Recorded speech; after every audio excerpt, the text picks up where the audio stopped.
நம்முடைய தந்தையாகிய இறைவனுடமிருந்தும் அவருடைய குமாரனாகிய கிறிஸ்து இயேசுவிடமிருந்தும் நம் அனைவருக்கும் அருளும் சமாதானம் உண்டாயிருப்பதாக. ஆமென். இந்த காலை நேரத்திலும் ஆண்டுடைய வார்த்தைகளை வாசித்து தியானிக்க நாம் தெரிந்து கொண்டிருக்கிற திருமறை பகுதி ஏற்கனவே நாம் வாசித்த அப்போஸ்தலர் நடபடிகள் புத்தகத்தில் 11ஆம் அதிகாரத்தில் 18 வசனங்கள் அடங்கிய அந்த பகுதி. அதை முழுவதுமாக நாம் வாசிக்காமல் ஒரு சில வசனங்களை மட்டும் நாம் வாசித்து இந்த நாளின் செய்திக்கு நாம் கடந்து செல்வோம். அப்போஸ்தலர் நடபடிகள் 11ஆம் அதிகாரத்தில் 17வது வசனம். ஆண்டவராகிய இயேசு கிறிஸ்துவில் விசுவாசம் வைத்த நமக்கு கடவுள் அருளின அதே வரத்தை அவர்களுக்கும் அருளினார். ஆனால் கடவுளை தடுக்க நான் எம்மாத்திரம் என்று சொன்னான். இவைகளை கேட்ட பொழுது அவர்கள் அமர்ந்து, அப்படியானால் ஜீவனுக்கு ஏதுவான மன திரும்புதலை புறஜாதியாருக்கும் கூட கடவுள் அருளிவிட்டார் என்று கடவுளை மகிமைப்படுத்தினார்கள் என்பது செபிப்போம். அன்பு நிறைந்த கடவுளே, இந்த காலை வேளையில் உங்களுடைய திருவார்த்தைகளை கேட்பதற்கு நாங்கள் ஆவல் கொண்டிருக்கிறோம். உங்களுடைய வசனம் எங்கள் கால்களுக்கு தீபமாய் பாதைக்கு வெளிச்சமாய் இருக்கிறது என்பதை இப்பொழுதும் நாங்கள் உணர்ந்தவர்களாய் இந்த வார்த்தைகளை கேட்பதற்கும் ஏற்றுக்கொள்வதற்குமான மனப்பக்குவத்தை நீர் எங்களுக்கு தாரும். ஆதி திருச்சபையிலே அப்போஸ்தலருடைய வாழ்க்கையில் நடைபெற்ற அற்புதமான நிகழ்வுகளில் ஒன்றாகிய இந்த நிகழ்வில் நடந்த ஒரு மாற்றத்தை நாங்களும் அறிந்து எங்களையும் நாங்கள் மாற்றிக்கொள்ள முடியும். பேசுகிற அடியனை மறைத்து நீர் பேசும், நாங்கள் கேட்கிறோம். இயேசுவின் நாமத்தில் ஜெபிக்கிறோம் நல்ல பிதாவே, ஆமென். ஆண்டவருக்குள் அன்பான விசுவாசிகளை உங்கள் அனைவரையும் இந்த காலை நேரத்தில் உயிர்த்தெழுந்த ஆண்டவர் இயேசு கிறிஸ்துவின் வழியாக உங்களை நான் வாழ்த்துகிறேன். உங்களை மாத்திரமல்ல, இந்த நிகழ்ச்சியை நம்முடைய குருஷாப்பள்ளத்திரன் சர்ச் பெயரில் இருக்கிற ஃபேஸ்புக், யூடியூப் வழியாக பார்த்து கொண்டிருக்கிற அத்தனை விசுவாசிகளுக்கும் நம்முடைய திருச்சபையின் சார்பாக ஸ்தோத்திரங்களை, வாழ்த்துக்களை நாங்கள் தெரிவித்துக் கொள்கிறோம். அன்பானவர்களே, மனிதனுக்கும் கடவுளுக்கும் இருக்கிற வித்தியாசம் என்ன அப்படின்னு ஒரு கேள்வி எழுப்பினா அதற்கான விடைகளை நிறைய நீங்க சொல்லுவீங்க. இந்த பகுதியின் அடிப்படையில் நாம் கடவுளுக்கும் மனிதனுக்கும் இருக்கிற ஒரு வேறுபாடு என்ன என்பதை பார்க்கிற பொழுது, மனிதன் மற்றவர்களை தன்னோடு ஒப்பிட்டு இவன் அப்படி, அவன் அப்படி, இவன் இவர், இவர் அவர், இவர் அவன் அப்படி என்று பிரிப்பார்கள். ஆனால் கடவுள் அப்படி இல்லை. எந்த மனிதர்களையும் அவர் வேறுபடுத்தி பார்ப்பது இல்லை. எல்லாரையும் பொதுவாக அவர் பார்க்கின்றவர். நேற்று கூட இங்கே பேசிக் கொண்டிருக்கிற பொழுது பெருமழை. இதுவரை நான் வாணியம்படியில் வந்து இந்த மாதிரி மலையை முதல்ல பார்க்குறேன். ஆனால் என்ன விஷயம்னா, கிரிசமுத்திரத்துக்கு அந்த பக்கம் இல்லை அந்த மழை. கிரிசமுத்திரத்து வரலையும் மழை இல்லை, இங்கே வரும்போது மழை. அப்போ நான் நகைச்சுவை இங்கே சொன்னேன், நான் இந்த ஊருக்கு வந்துட்டு இல்லையாப்பா, அதனால மழை. ஆம்பூரில் நான் இல்லை, அதனால அங்கே இல்லை மழை. அது காரணமா? அப்படின்னா நம்ம இந்த ஊர்ல எல்லாம் நல்லவங்க, அந்த ஊர்ல எல்லாம் கெட்டவங்கன்னு சொல்ல முடியுமா? வேதத்திலே நாம் வாசிக்கிறோம், நல்லார் பொல்லார் எல்லார் மேலே மழை பெய்கிறது. கடவுள் எல்லாரையும் சரிசமமா பார்க்கிறவர். ஆகினாலதான் பேதுரு தன்னுடைய முதல் பிரசங்கத்திலே அவர் சொல்லுகிறான், கடவுள் பட்சபாதம் உள்ளவர் அல்ல என்ற வார்த்தையை பயன்படுத்துகிறார். நாம வேறுபடுத்தி பார்ப்போம். அவர் அந்த சபை, இவர் இந்த சபை, அவர் அந்த ஆள், இவர் இந்த ஆள், இவர் இந்த இனம், அவர் அந்த இனம் எல்லாம் சொல்லுவோம். ஆனால் கடவுள் பார்வையிலே நாம் எல்லாரும் ஒன்று. அதனுடைய ஒரு அடையாளத்தை தான் பேதுருவுடைய ஊழியத்துல நாம் பார்க்க முடிகிறது. அன்பானவர்களே, நற்செய்தி அல்லது கிறிஸ்து இயேசு என்பவர் ஒரு சிலருக்கு சொந்தமானவர் அல்ல, ஒரு குறிப்பிட்ட மதத்திற்கு சொந்தமானவரும் அல்ல. காரணம், நற்செய்தி எல்லாருக்கும் உரியது. ஏசாண்டவர் பரலோகத்துக்கு எடுத்துக் கொள்ளப்படுகிற நேரத்தில் அவர் சொன்ன ஒரு செய்தி என்ன? உலகமெங்கும் போய் சகல இனத்தவருக்கும் சகல ஜாதிகளுக்கும் நற்செய்தியை அறிவிங்கள் என்று சொல்லுகிறார்.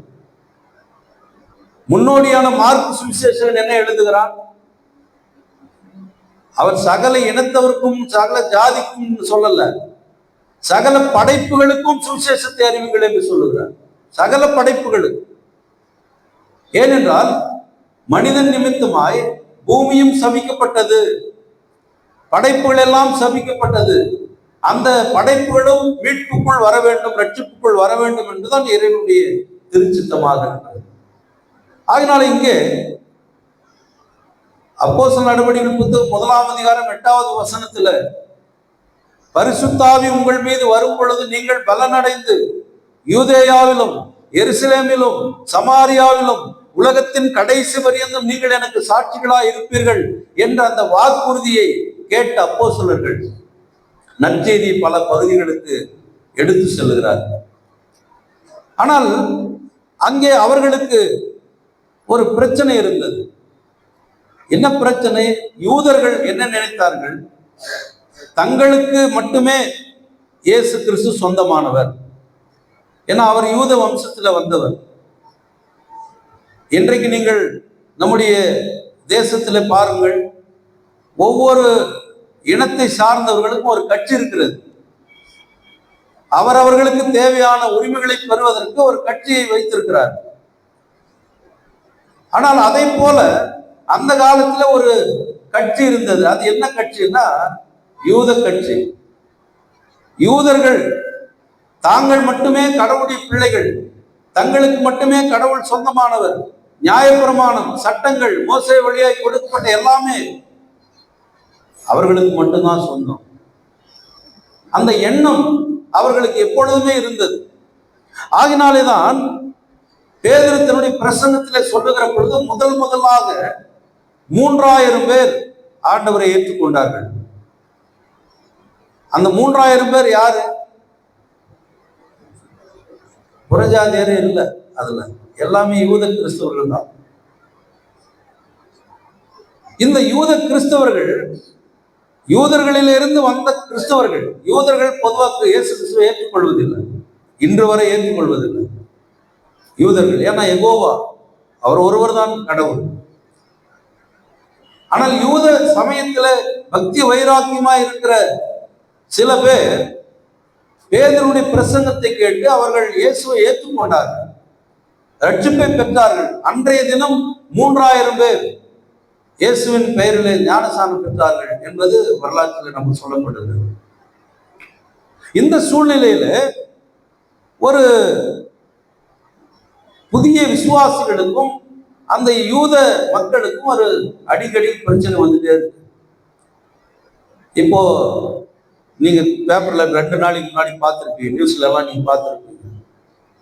2 பூசாரிகளுக்கு சண்டை நடக்கிறது. என்ன சண்டை? வடகலையா தென்கலையா? வடகலையா தென்கலையா? அதுக்குள்ள நான் போக விரும்பல. நீங்க போய் அதை ஆராய்ச்சி பண்ணி கத்துக்கணும், பார்த்துக்கணும் என்னன்னு. 2 நாளைக்கு முன்னாடி வந்த பேப்பர்ல, எல்லா பேப்பர்லயும் இருக்கு, நீங்க பாருங்க. அல்லது 2 நாளைக்கு முன்னாடி வந்த நியூஸ் உங்க செல்போன்ல இருக்கு, பாருங்க. வடகலை பிரிவினர் தென்கலை பிரிவினர். நாங்க ஓதுறது சரி, நீங்க ஓதுறது சரி. இன்னொரு குறிப்பு, சுப்ரீம் கோர்ட்ல நேற்று 2 நாளைக்கு முன்னாடி ஒரு ஜட்ஜ்மெண்ட் வருது. என்ன ஜட்ஜ்மெண்ட்? ஆகம விதிகள் கடைபிடிக்கப்படாத ஆலயங்களில அனைத்து மதத்தினரும் அர்ச்சகராகலாம் அப்படின்னு ஒரு தீர்ப்பு வந்திருக்கு. இதெல்லாம் எதை காட்டுகிறது? கடவுளையே ஒரு கூட்ட மக்கள் தங்களுக்கு சொந்தமானவர்கள் என்றோ மற்றவர்களுக்கு அவர் சொந்தம் இல்லை என்று சொல்லுகிற ஒரு சூழல் நம்முடைய தேசத்துல இன்றைக்கும் இருக்கிறது. அது அவருடைய நம்பிக்கை, அவருடைய விசுவாசம். அதற்குள் நாம் போக வேண்டிய அவசியம் இல்லை. ஆனால் இங்கே யூதர்களுக்குள்ள அந்த வித்தியாசம் இருந்தது. யூதர்கள் தங்களையே பரிசுத்தவான்களாக, தங்களையே யூத அந்த நியாயப்பிரமாண சட்டங்களுக்கு நாங்கள் தான் சொந்தக்காரர்கள் என்று சொல்லிக் கொண்டிருந்த காலத்துல ஒரு பெரிய மாறுதல் வருது. அப்படி யோசித்தவர் தான் சவுல். அந்த சவுலை கூட கடவுள் தன்னுடைய ஊழியக்காரனாக அவர் மாற்றிக்கொண்டார். கடந்த வாரத்தில் நாம் பார்த்தோம். அப்போஸ்தலர் 9:15 அனனியாவிடத்துல கடவுள் சொல்லுகிறார், நீ போ, அவன் மீது கைகளை வை, நான் அவனை எதற்காக தெரிந்தெடுத்திருக்கிறேன், புறஜாதிகளுக்கு நற்செய்தி அறிவிக்கின்ற பாத்திரமாய் நான் அவனை தெரிந்து கொண்டிருக்கிறேன் என்று சொல்லி பவுலாக ஊழியத்திற்கு அவரை அர்ப்பணிக்கிறதை பார்க்கிறோம். அன்பானவர்கள், இங்கே முதல் முறையாக யூதர் அல்லாத ஒரு புற இனத்து மக்களுக்கு நற்செய்தி நகர்கிறது. அப்போஸ்தலர் 8 நீங்கள் பார்க்கிற பொழுது அங்கே மக்கள் எல்லாருக்கும் அந்த செய்தி சொல்லப்படுகிற பொழுது, சேவான் காலத்திலே கூட சேவானுடைய செய்தி அதுதான். அந்த செய்தியை கேட்ட யூதர்கள் தான் அவன் மீது கோபம் கொண்டு அவனை கல்லெடுத்து அடித்து அவனை கொலை செய்கிறார். காரணம் என்ன? யூத வைராக்கியம். இயேசு கிறிஸ்துவையே கொலை செய்கின்ற அளவுக்கு போனதுதான் அந்த யூத வைராக்கியம். அன்புக்குரியவர்களே, இங்கே யூதர்கள் புற இனத்து மக்களை என்ன நினைத்து கொண்டிருந்தார்கள்? அசுத்தமானவர்கள், அவங்க தீட்டான. நம்ம ஊர்ல கூட இருந்தது இல்லையா, ஒரு குறிப்பிட்ட மக்கள் தான் கடவுளுடைய பிள்ளைகள். இவங்க தலை, தோல், இடுப்பு, காலு, பாதம், இங்கிருந்தெல்லாம் வந்து எங்கிருந்தெல்லாம் வர முடியுமா? கொஞ்சம் யோசிச்சு பாருங்க. சயின்டிபிக்கா முடியாது. இவர்கள் தான் அது உள்ளே போக முடியும், மற்றவர்கள் வெளியே தான் நிற்கணும். எருசலேம் தேவாலயத்தினுடைய ஆரம்ப பட வரைபடம் எப்படி இருந்தது தெரியுமா உங்களுக்கு? எருசலேம் தேவாலயத்தினுடைய ஆரம்ப வரைபடம் தாவீதின் காலத்தில் போடப்பட்ட வரைபடம், அதன் பிறகு சாலமோன் காலத்தில் போடப்பட்ட வரைபடம். புற இனத்தவர்களுக்கு என்று ஒரு தனியா ஒரு இடம் இருந்துச்சு. நீங்க பின்னாடி உங்களோட மேப்பு, பைபிள்ல மேப் எடுத்து பார்த்தீங்கன்னா அந்த எருசலேம் தேவாலயத்தினுடைய அந்த ஒரு அவுட்லைன் போட்டிருப்பாங்க, அதை பாருங்க. நீங்க புற இனத்தவர்களுக்குன்னு ஒரு தனியா ஒரு இடம். அது வேற்றுமை மனிதர்களுக்குள்ளே கொண்டு வந்த காலம். அந்த காலத்துல ஒரு பெரிய ஒரு மாறுதல் நடைபெறுகிறது. என்ன மாறுதல் நடைபெறுகிறதுனா, பேதுருவை குறித்து யூதர்களுக்குள்ள, அப்போஸ்தலர்களுக்குள்ள ஒரு பெரிய விவாதம் நடக்கிறது. என்ன விவாதத்தினுடைய பொருள் என்ன, காரணம் என்ன? அப்போஸ்தலர் நடவடிக்கைகள் 10 செசரியா என்ற பட்டணத்தில் இருக்க ஒரு கொர்நேலியு என்கின்ற ஒரு 100க்கு அதிபதியினுடைய வீட்டிலே நடந்த ஒரு நிகழ்ச்சி. அவன் குடும்பமாய் பக்தி உள்ளவனாய், யூதன் அல்ல, அவன் யூதன் அல்ல, கடவுளை பற்றி அறியாதவன், ஆனால் கடவுள் பக்தியாய் வாழ்ந்து கொண்டிருக்கிறான், நற்காரியங்களை செய்து கொண்டிருக்கிறான், ஜெபாலயங்களை கட்டி கொடுத்திருக்கிறான், மக்களுக்கு நல்ல காரியங்களை செய்து கொண்டிருக்கிறான்.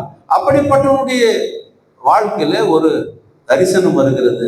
ஒரு தேவதூதன் தோன்றி, அப்பா, யோப்பா என்ற ஒரு பட்டணத்துல பேதுரு என்று பேருள்ள சிமியோன் ஒருவன் இருக்கிறான். அவன் தோல் பதனிடுகிற ஒரு மனிதனுடைய வீட்டில் இருக்கிறான். நீ போய் அவனை கூட்டிட்டு வா. தோல் சாப்பு அந்த காலத்துல இருந்து பார்த்துக்கணும். தோல் பதனிடுகிறவனுடைய வீடு அப்படின்னு தான் சொல்றாரு. அப்போ அது ஒரு லெதர் டேனரியா இருந்திருக்கும் வீடு.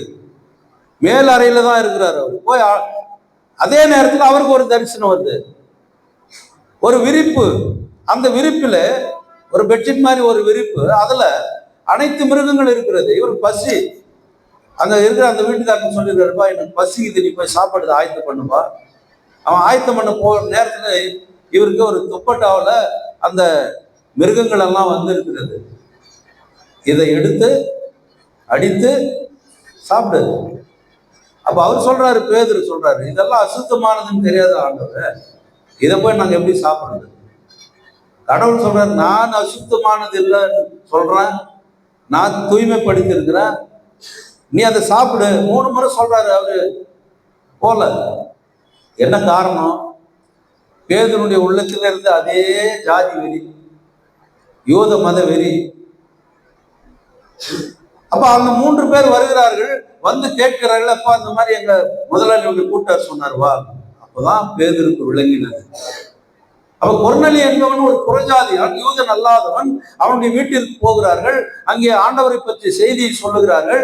சொல்லி முடித்த பிறகு அவன் குடும்பத்தாருக்கும் அவனுக்கும் ரட்சிப்பை சொல்லி ஞானஸ்நானம் கொடுக்கிறாரு.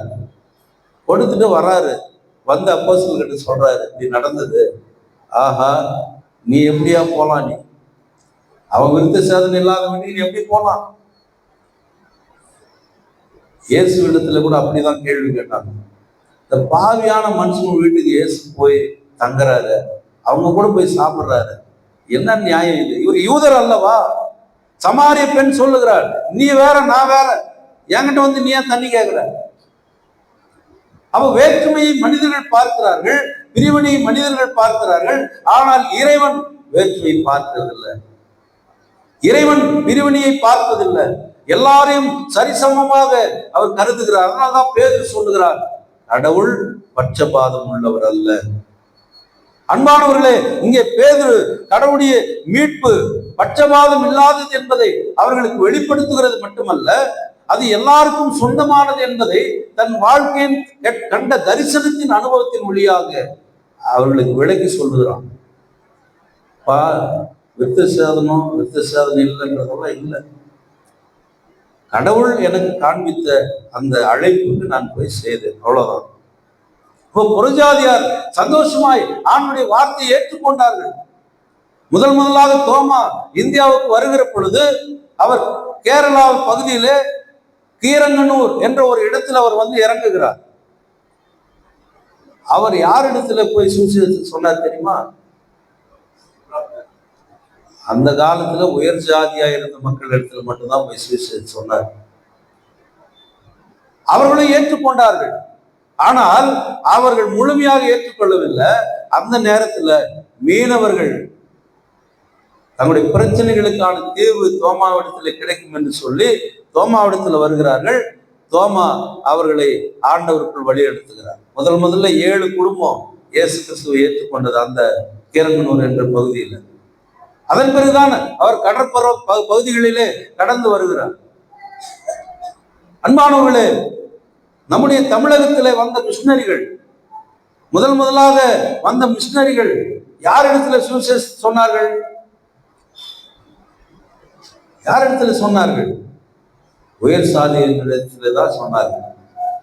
ஏன்னா தமிழ் கற்றுக் கொடுக்கிற இடம் அவர்களிடத்துல தான் இருந்தது. தமிழ் அவங்க தான் கற்றுக் கொடுத்துருந்தாங்க அந்த காலத்துல.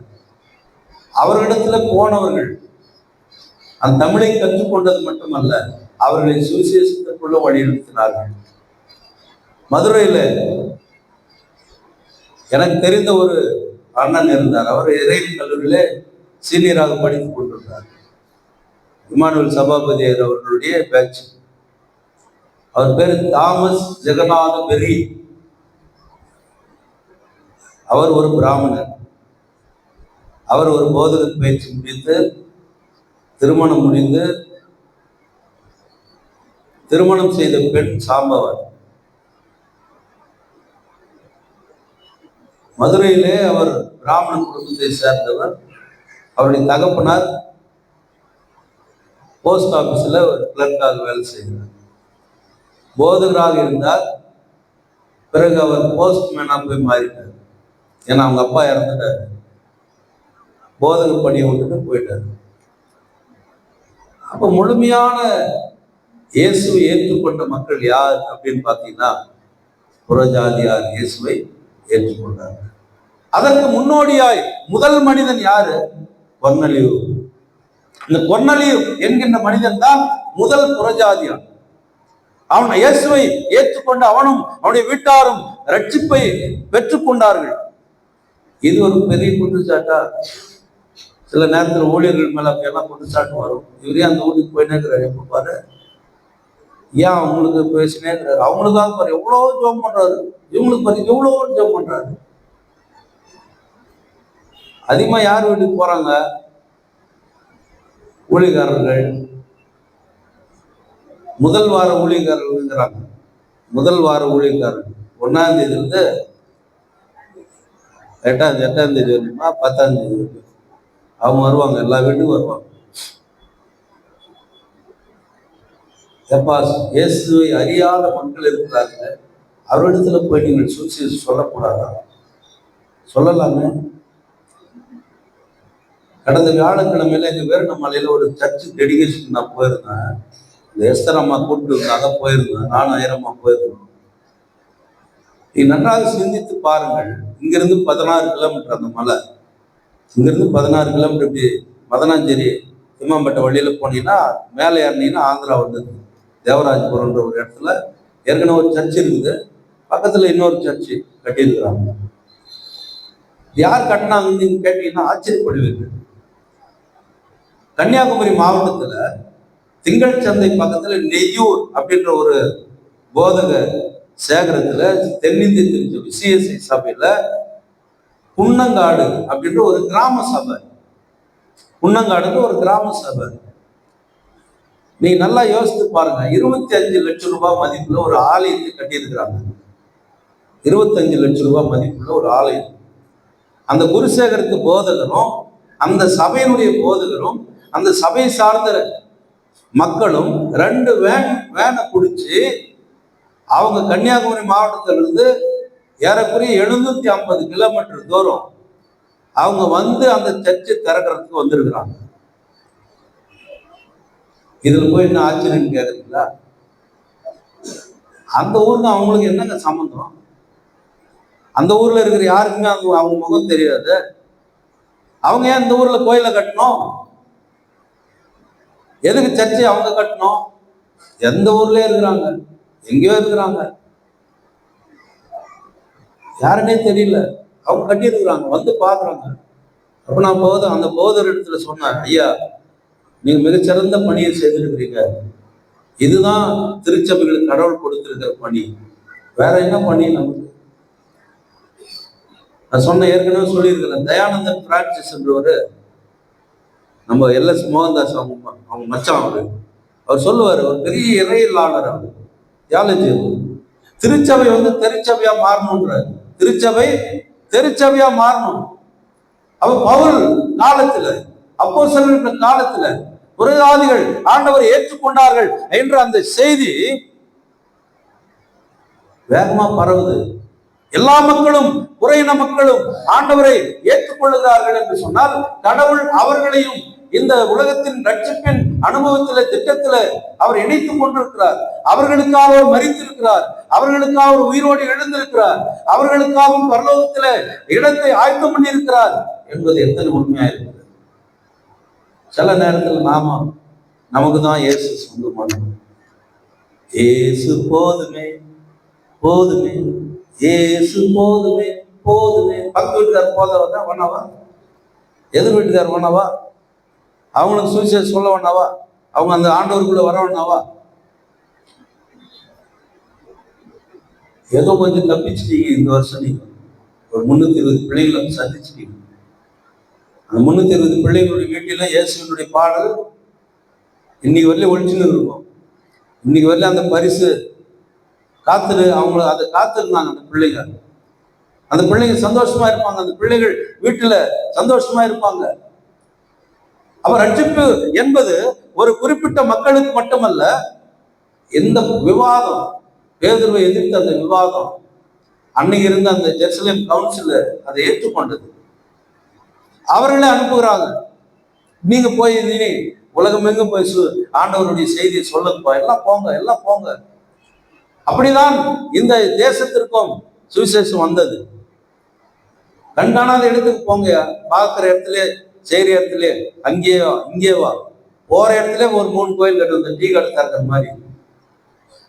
டீ கடை ஒன்று இருக்கும், அதுல வேலை செய்யணும். ஒருத்தன் ஒரு மாசம் வந்து 10ல் அவனே இன்னொரு டீ கடை திறந்துருக்கும். என்னப்பா அந்த கடையில் இருந்தீங்கன்னா, ஆமா சார் அது சரிப்பட்டு வரல, அதனால நம்மளே கடை திறந்துருக்கோம். அப்படியே 10 கடை திறந்துருவோம். கேட்டா இந்த கடையில் வேலை செய்யணும், அந்த கடை. அந்த மாதிரி இன்றைக்கு என்ன ஆயிடுச்சு? பிசினஸ் ஆயிடுச்சு. ஆண்டவருடைய நற்செய்தி என்பது பிசினஸ் இல்ல. அது கடவுள் நமக்கு கொடுத்திருக்கிற மிகப்பெரிய ஒரு கடமை. நீங்கள் சென்று சுவிசேஷத்தை கூறி அறிவியுங்கள். ஒரே இடத்துல இருக்க வேண்டிய இடம் அது ஒன்றும் ஏரி தண்ணி இல்லை, அது ஆற்று நீர், அது ஊற்று நீர், அது பெருக்கெடுத்து ஓடணும், எல்லா இடத்துக்கும் பரவணும். பல இடங்களுக்கு அது சென்று எல்லா மக்களையும் அது சந்திக்கும். நீங்க யோசித்து பாருங்க, மோசேயினுடைய நியாயப்பிரமாணம் எப்படிப்பட்டதா இருந்தது? புறஜாதியரை அசுத்தம் என்று சொன்னது. யோதர்களை தவிர, எபிரேயர்களை தவிர மற்றவர்கள் எல்லாம் அசுத்தம் அப்படின்னு சொன்னது. ஆனால் இயேசுவினுடைய சுவிசேஷம் உலகத்தில் இருக்கிற எல்லாரையும் தூய்மையானவர்கள் என்று சொல்லுவது. இப்ப எது வேணும் நமக்கு? நியாயப்பிரமாணம் வேணுமா? இயேசுடைய சுவிசேஷம் வேணுமா? இயேசுடைய சுவிசேஷம் தான் நமக்கு முக்கியம். ஏனென்றால் நியாயப்பிரமாணங்களை நிறைவேற்றினவர் இயேசு கிறிஸ்து. நியாயப்பிரமாண கட்டளைகளை படி வாழ்ந்தவர் இயேசு கிறிஸ்து. நம்முடைய பிரதிநிதியாக நியாயப்பிரமாணத்தை நிறைவேற்றி தந்து சிலுவையில நமக்காக மரித்து உயிர்த்தெழுந்த ஆண்டவர். அவருடைய ரத்தத்தினால் நாம் தூய்மையாக்கப்பட்டவர்கள், கழுவப்பட்டவர்கள் என்பதை நாம் இன்றைக்கு புரிந்து கொள்ள வேண்டியவர்களாயிருக்கிறோம். அவருடைய மரணம், அவருடைய உயிர்த்தெழுதல் நம்ம பழைய மனுஷனாக புதிய மனுஷனா பார்த்து வெளிப்படுத்தும் விசேஷம் 21ஆம் அதிகாரத்துல வாசிச்சு எல்லாம் போயிடுச்சு, பழைசெல்லாம் போயிடுச்சு, எல்லாம் புதுசு. அவங்க கண்ணீர் இல்லை, அலறுதல் இல்லை, துக்கம் இல்லை, வேதனை இல்லை, வருத்தம் இல்லை, பாவமும் இல்லை. இனி அவர்கள் தூய்மையானவர்கள், ஆட்டுக்குட்டியானுடைய ரத்தத்திலே தோய்த்து வெளுத்து எடுக்கப்பட்டவர்கள். எப்படிப்பட்ட வாழ்க்கையை வாழ்கிறார்கள்? சிங்காசனத்துக்கு முன்பாக நின்று ஆட்டுக்குட்டியானவரை குருத்தோல்களை கையில் ஏந்தி கொண்டு அவர்கள் ஓசன்னா பாடி, அல்லேலூயா பாடி ஆண்டவரை துதித்துக் கொண்டிருக்கிறார்கள். அந்த கூட்டத்துல நீ நான் மட்டும்தான் போதாதான், எல்லாருமே வரணும். உலகத்தில் இருக்கிற எல்லா மக்களும் வரணும். யூதர் அல்லாத ஒரு குரநிலையில் ரட்சிப்பை பெற்றுக் கொண்டார். யூதர் அல்லாத ஒரு அண்ணகன், எத்தியோப்பிய அண்ணகன் ரட்சிப்பை பெற்றுக் கொண்டார்.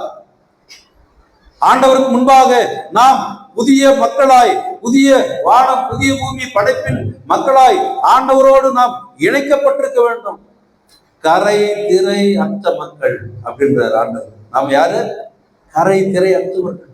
அது மட்டுமல்ல, அப்போஸ்தலர் 11 நான் சுத்தமாக்குனத நீ ஏன் தீட்டுன்ற? நல்லா புரிஞ்சுக்கணும். நம்ம கடவுள் சுத்தமாக்கினதை நாம் ஏன் தீட்டுன்னு சொல்லணும்? அப்ப கடவுள் இந்த உலகத்தில் இருக்கிற எல்லா மக்களையும் தம்முடைய பிள்ளைகளா ஏற்றுக்கொள்ளுகிற பொழுது நாம் ஏன் வேறுபாடு காண்பிக்கணும்? நாம் ஏன் அவர் இவர் என்று சொல்ல வேண்டிய எல்லாரையும் ஆண்டவருக்குள் கொண்டு வருவதுதான் ஆண்டுடைய சித்தமா இருக்கிறது. யார் புறஜாதியார் அப்படின்னு ஒரு கேள்வி நமக்கு முன்னால் வச்சா என்ன சொல்லுவீங்க? யார் புறஜாதியார்? பழைய ஏற்பாட்டின் காலத்துல உபாகம புத்தகத்துல மோசேயுடைய சட்டம் சொல்லுகிறது 18:14 இந்த சகுனம் பார்க்குறவங்க, இந்த குறி சொல்றவங்க, இந்த நேரம் பார்க்குறவங்க, போன குறுக்கு போன திருப்பி வீட்டுக்கு போயிடுறவங்க, இப்படியெல்லாம் நிறைய இருக்குது. அவங்கள பத்தி தான் சொல்றாரு புறஜாதி. அவங்க ஆண்டவருடைய பிள்ளைகள் இல்லை, அவர்கள் தான் அசுத்தமானவர்கள். அது மட்டுமல்ல, கடவுளை அறிந்தும் அவரை மகிமைப்படுத்தாமல் இருக்கிறவர்கள். ரோமர் 1:21 சொல்லுகிறார், கடவுளை அறிந்தவர்கள் அவரை மகிமைப்படுத்தாமல் இருந்தார், அவங்கதான் புறஜாதியார். இன்னும் சொல்றாரு ரோம புத்தகத்துல 1ஆம் அதிகாரம் 19-25 வரை நீங்க வாசித்தீங்கன்னா, படைத்தவரை விட்டுறது, படைப்புகளை வணங்குறது, அவர்கள் தான் புறஜாதியார் என்றார். அது மட்டுமல்ல, பாவங்களுக்கு மரித்தவர்கள், பாவங்களினாலே மரிக்கிறவர்கள், அவர்கள் தான் புறஜாதியார். அன்பானவர்களே, நியாயப்பிரமாணம் இல்லாதவர்கள் கூட புறஜாதியார் தான் சொல்றாரு ரோமர் 2:14. நியாயப்பிரமாணம் இல்லாதவர்கள், நியாயப்பிரமாணம் எது? கடவுளுடைய கட்டளைகள் தான். அந்த கட்டளைகள் என்ன சொல்லுகிறது? நீ ஆண்டவருடைய வார்த்தையின்படி வாழுன்னு சொல்லுது. பழைய ஏற்பாட்டின் காலத்துல தானே சொல்லுது, என் கட்டளைகளின்படி நீ என் கட்டளை கை கொள்வானால் 1000 தலைமுறை மட்டுமா இரக்கம் பெறுவாய், இல்லையா? ஆண்டவர் இயேசு தந்தை போதனைகளை சொல்லுகிற, ஒருவன் என்னை பின்பற்றி வருவானா ஆகில் பிதாவானவர் அவனை கனப்படுத்துகிறார். ஆண்டவரை பின்பற்றி போகிற பொழுது ஆண்டவருடைய சுவிசேஷம் இந்த உலகிற்கு வெளிச்சமாய் மாறி இருக்கிறது என்பதை நாம் பார்க்கிறோம். கடவுள் இந்த உலகத்துல எல்லாரையும் ஆசீர்வதிக்கிறார். அவர் சங்கீதம் 2:7 வாசிக்கிறோம், ரோமர் 15:8 வாசிக்கிறோம், அவர் புறஜாதிகளுக்கு ராஜா. அவர் யாரு? புறஜாதிகளுக்கு எல்லாம் ராஜா, எல்லாருக்குமே ராஜா. அப்படிப்பட்ட ராஜாவுடைய ஆட்சியில உடன்படிக்கையில் இணைக்கப்பட்டவர்களாய் புறஜாதியாருக்கு ஒளியான கடவுள் என்று எசையா 49:6 நாம் வாசிக்கிறோம். அவர் புறஜாதிகளுக்கு ஒளியானவர். லூக்கா சுவிசேஷத்துல 2:30 நம்ம பாடுகிற பொழுது சிமியோனின் சோதரிகத்தை பாடுகிறோம் இல்லையா? அதெல்லாம் என்ன பாடுறோம் நம்ம? புறஜாதிகளுக்கு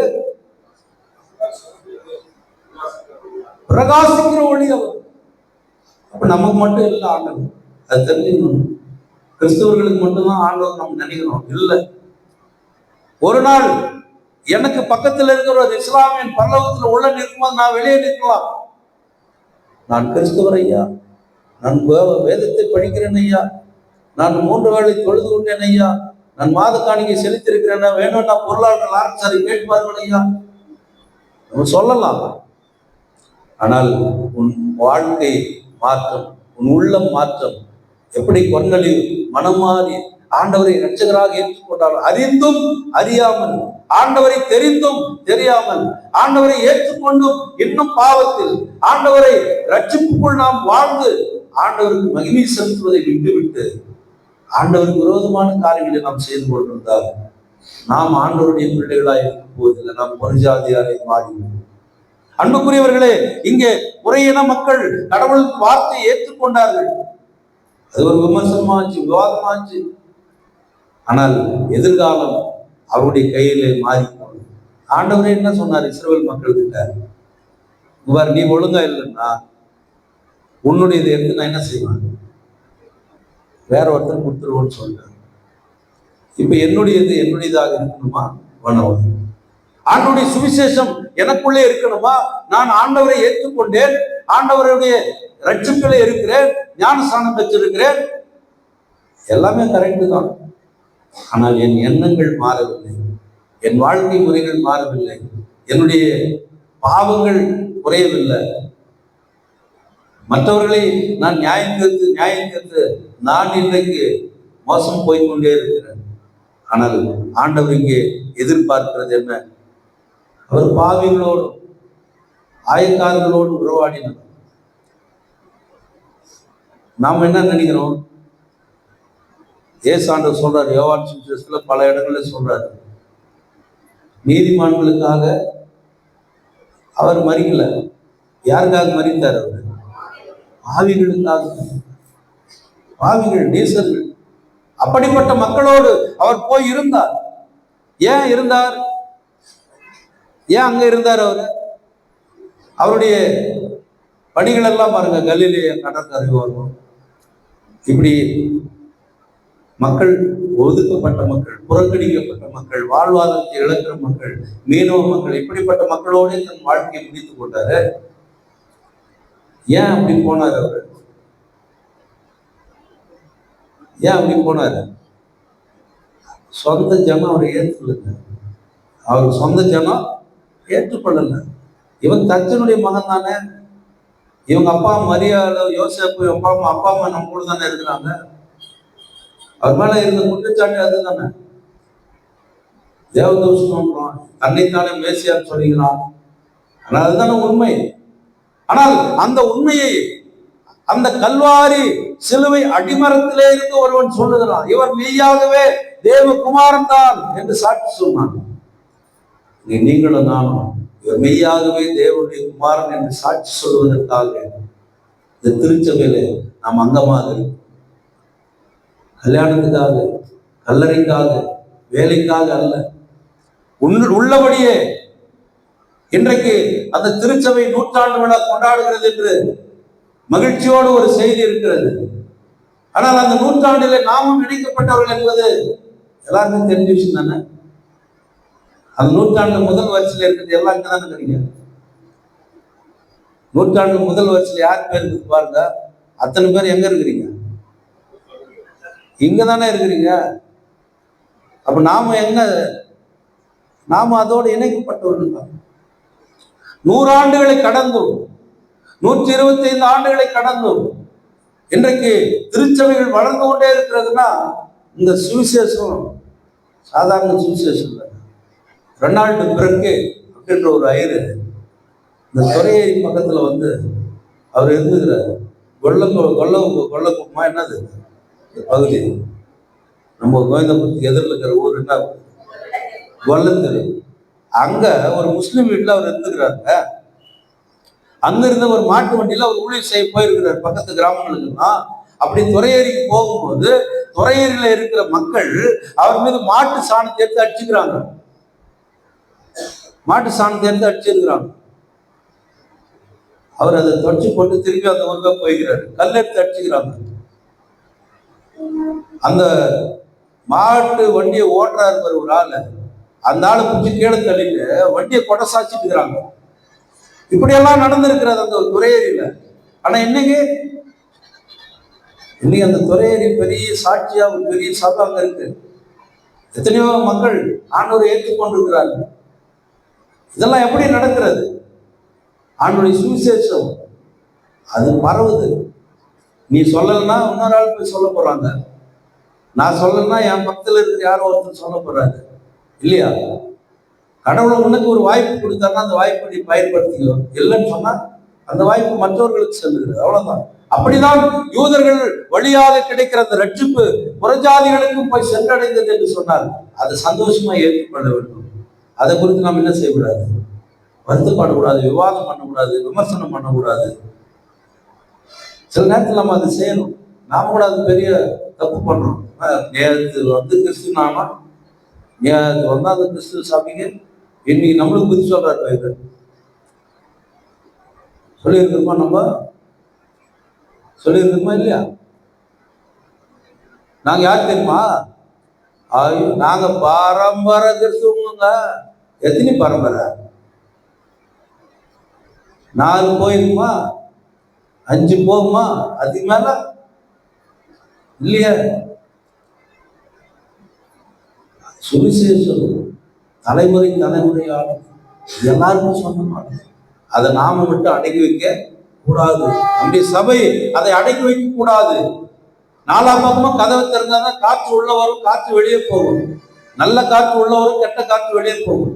அதுபோல உன்னுடைய நல்ல காற்றாகிய நல்ல சுவாசமாகிய நற்செய்தியை இந்த உலகிற்கு நீ அனுப்புகிற பொழுது கெட்ட காற்றெல்லாம் ஒழிகிறது போல கெட்ட மக்கள் எல்லாம் ஒழிந்து எல்லாம் புதிய மக்களாய் இந்த உலகத்தில் ஆண்டவருக்கு சாட்சியாய் சுவிசேஷகர்களாய் நாம் புறப்படுகிற பொழுது கடவுள் நம்மை இந்த உலகத்தில் மட்டுமல்ல அவ்வுலகத்திலும் அவருடைய வருகை மட்டும் நம்மை பாதுகாக்க விரும்புகிறார், நம்மை ஆசீர்வதிக்க விரும்புகிறார்.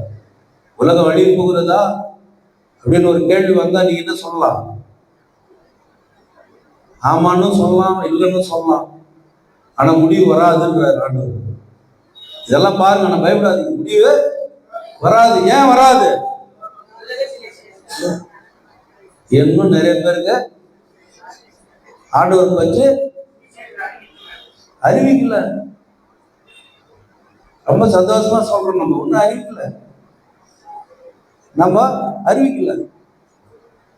ஆனால் ஒரு நாள் திடீர்னு எல்லாமே மாறும், தலையெல்லாம் மாறும். ஆண்டவரே தம் தேவ தூதர்களை அனுப்புவார். ஒரு நாளைக்கு யார் அனுப்புனார்? ஒரு தேவதூதன் தான் போய் சொன்னான், நீ நல்ல மனுஷனா இருக்கிற, நீ பக்தி உள்ளவனா இருக்கிற, ஏழை எளிய மக்களுக்கு உதவி செய்யற, கடவுளுக்கு பிரியமான காரியங்களை செய்யற, இன்னும் கொஞ்சம் கடவுளை பற்றி தெரிஞ்சுக்கிறதுக்கு ஒரு வாய்ப்பு தர பேதுன்னு ஒரு ஆளை போய் கூப்பிட்டா போயிடு. என்னை கூப்பிட்டு ஆண்டவரை பற்றி கொஞ்சம் சொல்லுன்னு யாருன்னா பக்தர்கள் கேட்டுக்கிறாங்களா? எனக்காக ஒரு ஜெபம் பண்ணுன்னு சொல்லியிருப்பாங்க. எங்கேயாவது 1-2 நடக்கும். காரணம் என்ன? நாம நல்ல சுவிசேஷ ஊழியம் செய்கிற மக்களாய் வாழல. நாம கடவுளுக்கு உண்மையுள்ள கீழ்ப்படிதல் உள்ள பக்தி உள்ள வாழ்க்கையை நாம வாழல. அப்படி நாம் வாழ்ந்திருந்தால் நம்மை பார்த்து நம்மை சுற்றில இருக்கிற மக்கள் எல்லாம் இயேசுவை ஏற்றுக்கொண்டிருப்பார்கள் இல்லையா? நாம பைபிள் எடுத்து கோயிலுக்கு போகும்போது அவங்களும் நம்ம கூட நாங்க கூட கோயிலுக்கு வராங்க அப்படின்னு வருவாங்களா இல்லையா? ஏன் வரல? நம்மகிட்ட ஏதோ பிரச்சனை இருக்குதுன்னு அர்த்தம். அந்த பிரச்சனைகளை களைவதற்கு தான் ஆண்டுடைய சத்தியம் நமக்கு கொடுக்கப்பட்டிருக்கிறது. இந்த சத்திய வசனங்களை ஒவ்வொரு நாளும் நாம் வாசித்து தியானித்து ஆண்டுடைய சமூகத்திலே ஜெபித்து ஜெபித்து ஜெபித்து கடவுள் தருகிற அந்த சுவிசேஷ வெளிச்சத்தை நாம் பெற்றுக்கொண்டு, எப்படி நிலவு சூரியனிலிருந்து வெளிச்சத்தை வாங்கி இந்த உலகிற்கு குளிர்ச்சியான வெளிச்சத்தை பிரதிபலிக்கிறதோ, அதை போல ஆண்டவருடைய நற்செய்தியை அவரிடத்திலிருந்து பெற்று இந்த உலகிற்கு நாம் சொல்லி வாழ்வதற்கு கடவுள் நம்மை அழைக்கிறார். பேதுருவை போல, கொர்நேலியுவை போல நாமும் சுவிசேஷகர்களாய் உலகிற்கு சாட்சிகளாய் வாழ தூய ஆவியானவர் நம்மை சக்திப்படுத்தி வழியெடுத்து காப்பாராக. ஆமீன். எல்லாவற்றுக்கும் மேலான தேவ சமாதானம் விருதுகளின் சிந்தனைகளிலும் கிறிஸ்து காக்கொள்வதாக. ஆமீன். ஸ்தோத்திர பலியை நாம் காணுவோம்.